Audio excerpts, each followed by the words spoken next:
தாவேகா எந்த பக்கம் போகிறாங்கன்றதை பொறுத்து வெற்றி தோல்விகள் வந்து அதிகமாக அதில் சம்மந்தப்பட்டிருக்கு.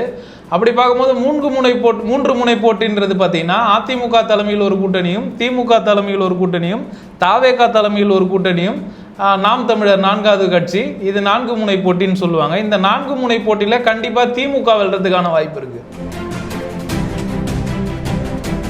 ஒருவேளை பிஜேபிக்கும் யங்ஸ்டரோட ஓட்டுகள் அதிகமாக அவங்களும் ஏதாவது ஒரு இம்பேக்டை கிரியேட் பண்ணுறதுக்கான வாய்ப்புகள் இருக்குமா சத்யம்? ஒரு தடவை அதிமுக தன்னோட கூட்டணி கட்சிக்கான தேமுதிகக்கு இதை விட்டு கொடுத்துருக்குறாங்க அப்படின்னு கூட நம்ம பார்க்குறோம். அப்படி பார்க்கும்போது வெற்றி வாய்ப்பை இந்த இடத்துல யங் ஓட்டர்ஸ் அந்த இடத்துல நிர்ணயிக்கிறதான வாய்ப்புகள் ரொம்ப ஜாஸ்தி.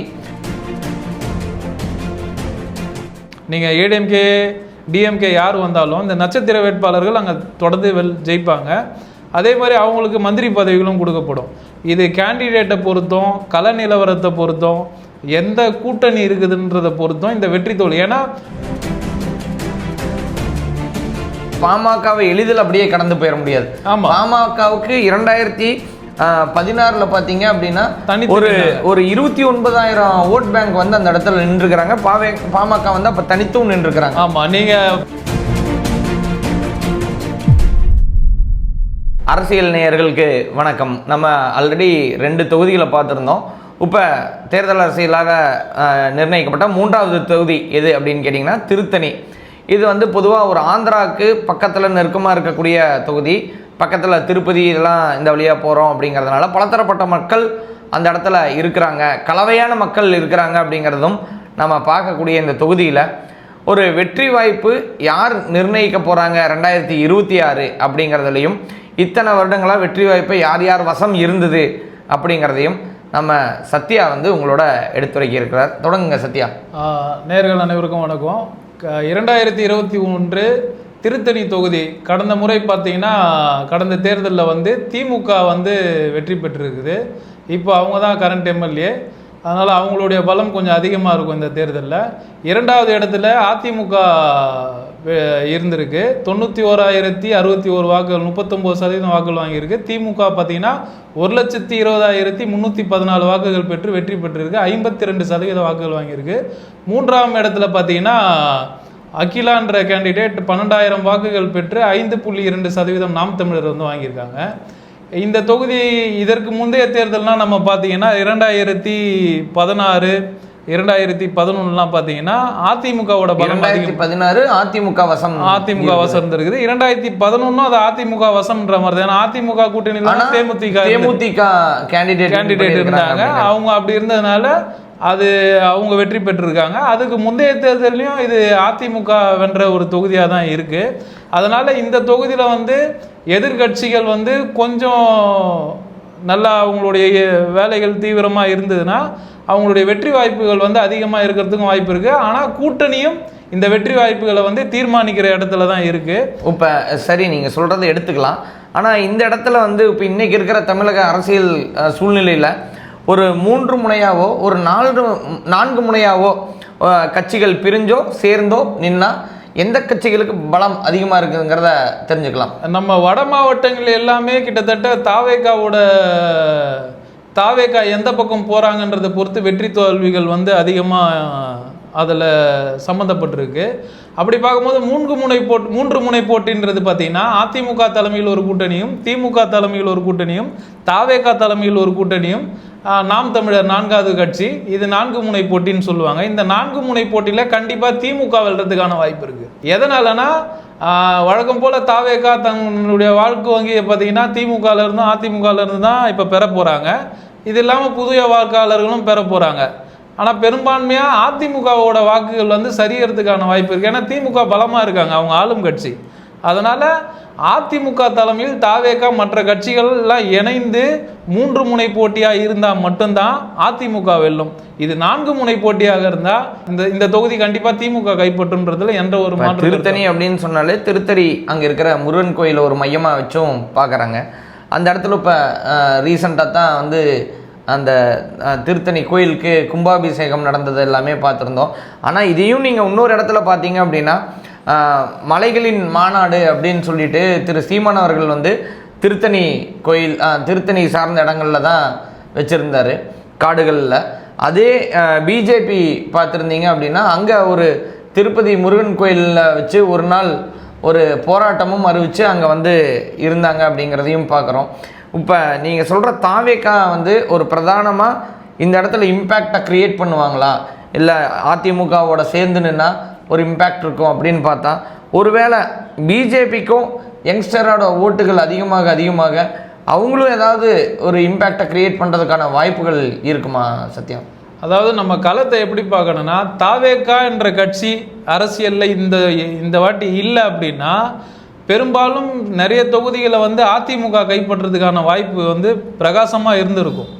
எதனாலனா எப்பவுமே ஆளுங்கட்சி மேலே ஒரு எதிர்ப்பாலை வந்து உருவாகிடும். நீங்கள் 4-5 ஆண்டுகள் கடக்கும்போது அந்த எதிர்ப்பாலை கண்டிப்பாக உருவாகிடும். அது அந்த எதிர்ப்பலை கண்டிப்பாக எதிர்கட்சி திரும்பவும் ஆட்சி அமைக்கிறதுக்கான வழிவகுக்கும்.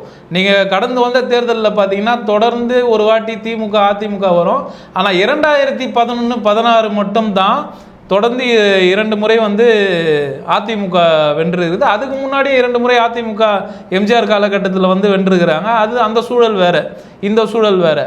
ஆனால் இப்போது ஜெயலலிதா கலைஞர் அவர்கள் இல்லாத ஒரு காலகட்டத்தில் பார்த்தீங்கன்னா, ஏன்னா இவங்க 2 பேரும் பெரிய ஆளுமை, அதை வந்து நம்ம தவிர்க்கவே முடியாது. வந்து திரு கருணாநிதியும் கிடையாது, திருமதி ஜெயலலிதா அம்மையாரும் இல்லை. இந்த சூழலில் ஒரு புதிதாக உதயமாகக்கூடிய ஒரு பெரிய ஸ்டார் வேட்பாளர் அப்படிங்கக்கூடிய ஒரு ஸ்டார் அந்தஸ்துள்ள சினிமா மோகம் அப்படிங்கிற ஒரு இதுவும் சரி, அவங்க கொள்கை மற்ற விளக்கங்கள் புதிதாக வந்த நெருக்கங்கள் இதெல்லாம் காரணமாக திரு விஜய் அவர்கள் ஒரு பெரிய மாற்றத்தை உருவாக்கலாம் அப்படிங்கிற ஒரு பின்பம் இருக்கிறத நம்ம பார்க்குறோம். இது ஒருவேளை அவங்க வந்து அதிமுகவோட சேர்ந்து நின்னாலோ இல்லை கூட அலையன்ஸ் வித் பிஜேபி அப்படின்னு சேர்ந்து நின்னாலோ, ஏன்னா இதில் வந்து இது திமுகவோட கோட்டை, இது அதிமுகவோட கோட்டை அப்படிங்கிறது கிடையாது. யார் ஆளுங்கட்சியாக வர்றாங்களோ அவங்க அந்த கேண்டிடேட் தான் வின் பண்ணுறாங்க அப்படிங்கிறது தான் நம்ம இயல்பாக பார்த்துக்கிட்டு இருக்கிறோம். ஒரு தடவை அதிமுக தன்னோட கூட்டணி கட்சிக்கான தேமுதிகக்கு இதை விட்டு கொடுத்துருக்குறாங்க அப்படின்னு கூட நம்ம பார்க்குறோம். அப்படி பார்க்கும்போது வெற்றி வாய்ப்பை இந்த இடத்துல யங் ஓட்டர்ஸ் அந்த இடத்துல நிர்ணயிக்கிறதான வாய்ப்புகள் ரொம்ப ஜாஸ்தி. இப்போ ஆளுங்கட்சி தன்னோட வாக்குறுதிகளை கொண்டு போய் செஞ்சுட்டாங்களா, அந்த இடத்துல செழிப்பாக வச்சுருக்கிறாங்களா, அந்த இடத்துக்கான பலன் எல்லாமே கிடச்சதாங்கிறத அங்கே இருக்கிற மக்கள் தேர்ந்தெடுக்க வேண்டிய இந்த காலகட்டத்தில் இருக்காங்க. கூட்டணியை பொறுத்தவரையிலும் 3 முனையாக இருந்தது அப்படின்னா கண்டிப்பாக திமுகவுக்கு அந்த இடத்துல நெருக்கடி ஜாஸ்தியாக இருக்கும் அப்படிங்கிறத நம்ம பார்க்குறோம். ஏன்னா தாவேக்கா இளைஞர்கள் கூட்டம் ஓரளவுக்கு இருக்கும், ப்ளஸ் வந்து ஏடிஎம்கேக்கு இருக்க ஆல்ரெடி இருக்கிற ஓட் பேங்க்கு, பிஜேபி மறுபடியும் மேலும் கூட்டணியில் இருக்கிறனால சென்ட்ரல் பவர் இன்ஃப்ளூயன்ஸ் மற்ற அதுக்குன்னு ஒரு ஓட் பேங்க்கு இதெல்லாம் இருக்கும். அதோட கூட்ட பாமக தேமுதிக இந்த மாதிரி இதர கட்சிகள்லாம் இருக்கும்போது கண்டிப்பாக திமுக அங்கே வர்றதுக்கான வாய்ப்புகள் திரும்ப கொஞ்சம் குறைவு அப்படிங்கிற மாதிரியே தான் நம்ம பார்க்குறோம். ஏன்னா பெருவாரியான ஓட்டு வந்து அங்கே இருந்துக்கிட்டு இருக்குது அப்படிங்கிறது. அப்புறம் ஆந்திராவை சார்ந்த பகுதியாகவும் இருக்கிறதுனால, பக்கத்தில் இருக்கிற பகுதியாகவும் இருக்கிறதுனால யார் அப்படிங்கிறத நிர்ணயிக்க முடியாத இடம் அப்படிங்கிறது கூட்டணி நிர்ணயிச்சிரும் அப்படிங்கிறத பார்க்கலாம். ஒருவேளை 4 முனையாக நின்னா தேமுதிக, ஒருவேளை விஜய் அவர்கள் இவங்கள தனியாக நின்று நாங்கள் தனியாக ஏன் தலைமையில் ஒரு கூட்டணின்னு விஜய் அவர்கள் அறிவித்து இதை சந்திக்கிறதா இருந்தார் அப்படின்னா கண்டிப்பாக அந்த இடத்துல ஒரு குழப்பம் ஏற்பட்டு திமுகவுக்கு ஒரு பெருவாரியான வாய்ப்புகள், ஏன்னா திமுக தான் தன்னோட கூட்டணி ஆல்ரெடி உடையாமல் பார்த்துக்கிட்டு சரியாக அந்த இடத்த வச்சுக்கிட்டாங்க. தேமுதிகவோ இல்லை விஜய் அவர்களோ இல்லை எடப்பாடி பழனிசாமி அவர்களோ இதுதான் எங்களோட முழு கூட்டணி விவரம் அப்படிங்கிறத சொல்லாமலும் இன்னும் தொகுதிகளை ஒதுக்காமலும் இருந்த காரணத்தினால இது வந்து தேர்தல் நாள் அறிவித்த வரையும் இந்த இடத்துக்கான குழப்பங்கள் வந்து இருந்துக்கிட்டே தான் இருக்கும். இல்லாட்டி விஜய் அவர்கள் இப்போவே தெளிவு பெற நான் வந்து இந்த கூட்டணியோட கைகோர்க்கலாம்னு இருக்கிறேன் அப்படின்னு சொல்கிற வரையும் இந்த குழப்பங்கள் இருக்கும் அப்படிங்கிறது தான் நம்ம யதார்த்தமாக பார்க்குறோம். உங்கள் பார்வையில் புதிதாக வர்ற வேட்பாளருக்கான வாய்ப்பு இருக்குதா, இல்லை பழைய வேட்பாளரே எடுப்பாங்க அப்படிங்கிற களம் நிலவரம் நீங்கள் எப்படி பார்க்குறீங்க? அதாவது நீங்கள் திமுக அதிமுக 2 கூட்டணி கட்சிகள்னு பார்த்தீங்கன்னா அங்கே பரிச்சயமான வேட்பாளரை பொறுத்து கூட வெற்றி தோல்விகள் இருக்குது. ஏன்னா நட்சத்திர வேட்பாளர்கள்னு சில கட்சிகளுக்கு சில தொகுதியில் இருக்காங்க, அவங்க தான் மினிஸ்டராக இருப்பாங்க. நீங்கள் ஏடிஎம்கே டிஎம்கே யார் வந்தாலும் இந்த நட்சத்திர வேட்பாளர்கள் அங்கே தொடர்ந்து ஜெயிப்பாங்க. அதே மாதிரி அவங்களுக்கு மந்திரி பதவிகளும் கொடுக்கப்படும். இது கேண்டிடேட்டை பொறுத்தும் கள நிலவரத்தை பொறுத்தும் எந்த கூட்டணி இருக்குதுன்றதை பொறுத்தும் இந்த வெற்றி தோல்வி. ஏன்னா இப்போ உங்களுடைய கருத்துக்கள் உங்களுடைய அரசியல் பார்வை எப்படி இருந்தாலும் பெரும்பான்மையான வாக்குகள் வந்து எங்கே விழுதோ அதுதான் வெற்றி தோல்வியை தீர்மானிக்கும். இப்போ நான் போடுற கட்சி வெற்றி பெறுமா, தினேஷ் அவர்கள் போடுற கட்சி வெற்றி பெறுமான்றதை நம்மளால் சொல்ல முடியாது. பெரும்பான்மை எது சரின்னு படுதோ அப்படி தான் வெற்றி தோல்வி தீர்மானிக்கப்படும். அந்த மாதிரி தான் தாவேக்காவுக்கு வந்து ஒரு ஆதரவு அலை இருக்குது, நம்ம அதை மறுத்து கடந்து போக முடியாது. ஆனால் இந்த இடத்துல இன்னொன்றும் இருக்குது, நம்ம வந்து பாமகவை எளிதில் அப்படியே கடந்து போயிட முடியாது. பாமகவுக்கு 2016 பார்த்தீங்க அப்படின்னா ஒரு 29,000 ஓட் பேங்க் வந்து அந்த இடத்துல நின்றுக்கிறாங்க. பாமக வந்து அப்போ தனித்தும் நின்றுக்கிறாங்க. ஆமாம், நீங்கள் பாமக வந்து கும்மிடிப்பூண்டி தொகுதியும் திருத்தணி தொகுதியும் பெரும்பான்மையாக வன்னிய மக்கள் வந்து அதிகமாக வாழ்கிற தொகுதியாக நாங்கள் பார்க்குறோம். இப்போ இந்த தொகுதியிலே பார்த்தீங்கன்னா 13% 2016 வாங்கியிருக்காங்க. அந்த 13% வாங்கியிருக்கிறாங்கன்னா அவங்க கண்டிப்பாக ஒரு 25% 30% அங்கே பெரும்பான்மையாக வாழ்கிற மக்களாக தான் இருக்கணும். ஏன்னா பாமகவில் இருக்கிற மாதிரி வன்னியர்கள் பார்த்தீங்கன்னா அதிமுக திமுக ஆதரவு அளித்து ஓட்டு போடுறவங்களும் இருக்காங்க. கண்டிப்பாக அந்த தொகுதி வந்து பாமகவோட நிலைப்பாடு கூட்டணியும் ஒரு பெரிய வெற்றி வாய்ப்பு. ஆமாம், நம்ம ஏற்கனவே பார்த்த மாதிரி கும்மிடிப்பூண்டியும் திருத்தணி தொகுதியும் பார்த்தீங்கன்னா பாமக வந்து ஒரு டிசைடிங் ஃபேக்டராக இருக்கிறத வந்து தவிர்க்க முடியாது. தாவேக்கா வட மாவட்டங்களில் வந்து பார்த்தீங்கன்னா வெற்றி தோல்வி தீர்மானிக்கிறது தாவேக்கா தான். தென் மாவட்டங்களில் அது கொஞ்சம் மாறுபடலான்ற பார்வையும் இருக்குது. நம்ம தொடர்ந்து ஒரு தொகுதியாக பார்க்கும் போது அந்தந்த தொகுதிக்கு எப்படி இருக்குன்னு நம்ம ஆராயலாம். திருத்தணி தொகுதியை பற்றி ஒரு ஆய்வு கொடுத்துருந்தோம். உங்களுக்கு இந்த ஆய்வில் வேறு ஏதாவது சொல்லணும்னு நினச்சா நீங்கள் தாராளமாக எங்களுக்கு கமெண்ட் வழியாக சொல்லலாம்.